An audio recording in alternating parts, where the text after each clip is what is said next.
Friends, welcome to all आपल्या YouTube चॅनलवर. तर आताची अशी बिग ब्रेकिंग न्यूज आहे विद्यार्थी मित्रांनो, की आपला जो महिला आरक्षणबद्दल आपल्या संसदेत 131वा बिल होता. हा 131वा अमेंडमेंट जो होता विद्यार्थी मित्रांनो, तो आपल्या लोकसभेत नामंजूर करण्यात आलेला आहे. तर का विद्यार्थी मित्रांनो, काही त्याच्या मागचं रिझन आहे, आपल्याला ते लगेच कळून जाईल. तर विद्यार्थी मित्रांनो, असं होतं की विधेयकाच्या बाजूने 298 मतं विधेयकाच्या बाजूने होती बघा.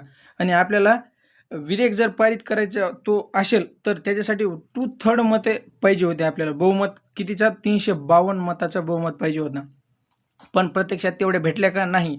प्रत्यक्षात 298च मतं भेटलीत. तर विद्यार्थी मित्रांनो, त्याच्या अपोजिशन म्हणजे त्या विधेयकाच्या विरोधात 230 मते होती बघा.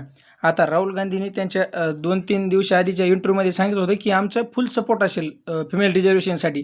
पण विद्यार्थी मित्रांनो, हा घोळ झाला कुठे? आता आपल्याला लगेच 1-2 दिवसात कळून जाईल की नेमका गोष्ट अडकली कुठं.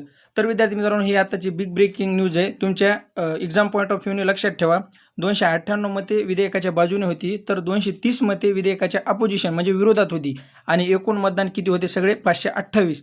आणि आपल्याला जर विधेयक तो मंजूर करण्यासाठी 352 मताचा हा आपल्याला आकडा पार करायचा होता विद्यार्थी मित्रांनो, पण प्रत्यक्ष तेवढे मते भेटले नाहीत. तर ही आताची बिग ब्रेकिंग न्यूज आहे. लोकसभेत महिला आरक्षण जो 131वा विधेयक होता तो नामंजूर करण्यात आलेला आहे.